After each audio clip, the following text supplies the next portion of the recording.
Assalamu alaikum, karibuni Pishi Rahisi.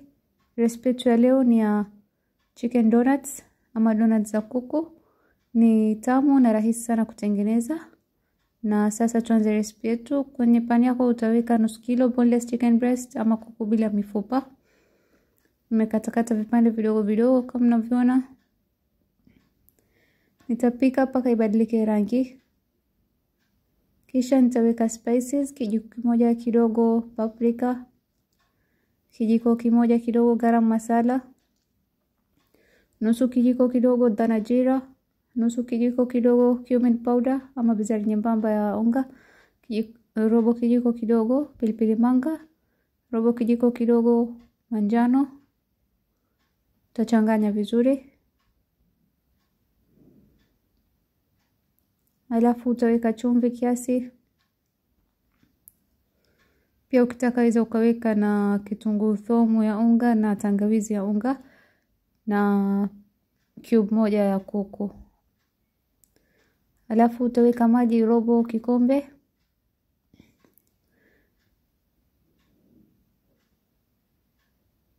Utakoroga vizuri na utafunika.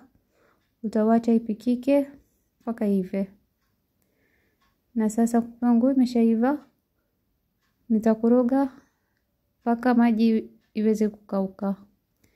Maji ishakauka, iko tayari. Nitazima moto na nitatoa pani yangu kwenye moto. Kisha nitaweka viazi viwili nilivyokatakata ambayo ni sawa na gramu 350. Nimeweka na maji na chumvi kiasi. Nitafunika, nitaacha ichemke mpaka ive. Viazi vyako vikishaiva utatoa kwenye moto, utatoa maji na utawacha ipoe. Kuku wako pia utawacha ipoe. Ikishapoa utachukua food processor yako, utaweka kuku, utaweka dania vijiko viwili vikubwa, utaweka pilipili ya kuasha 1 ama 2. Kisha utafunika, utablend.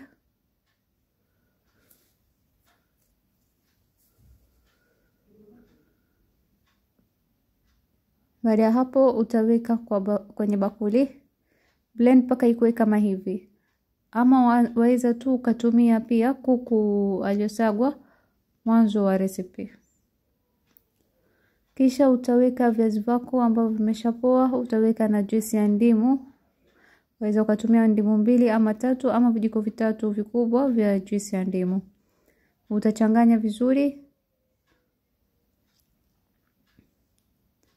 Utavuruga viazi vyako kwa kutumia mkono wako kama unavyoona kwenye video. Utakoroga vizuri mpaka ushikane kama hivi unavyoona kwenye video.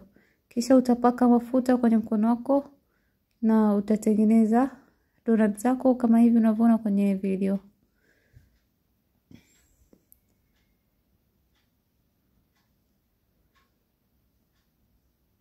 Utatengeneza donuts zako zote kama nilivyoonyesha hivi mpaka umalize.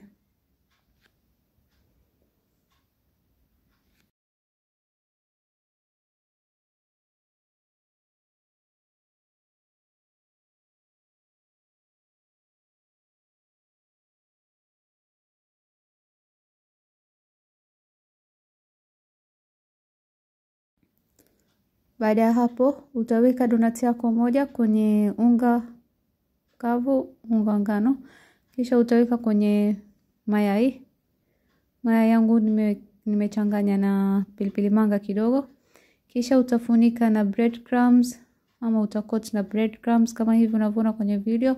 Hakikisha kuwa umecoat vizuri na breadcrumbs.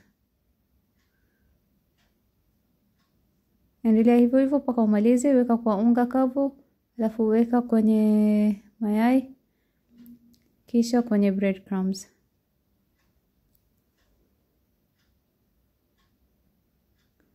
Baada ya hapo utaweka kwenye freezer kama dakika 15.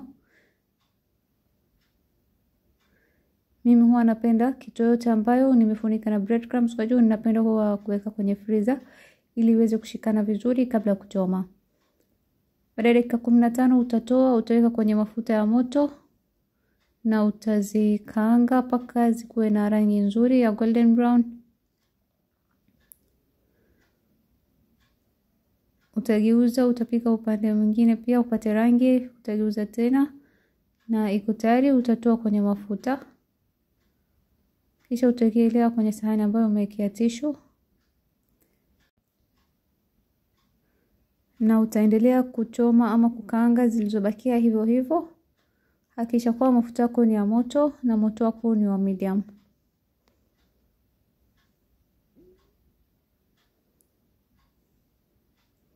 Geuza upike upande wa pili ili ipate rangi vizuri. Geuza tena na itakuwa tayari. Utatoa kwenye mafuta.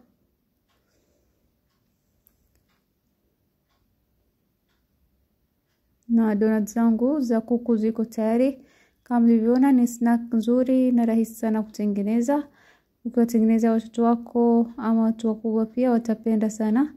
Ni tamu, ni crunchy kwa nje na laini kwa ndani. I hope umependa recipe na mtajaribu. Kama umependa, please like, comment, share na wenzako ili wapate kufaidika. Asante kwa kuangalia video yangu. Bye.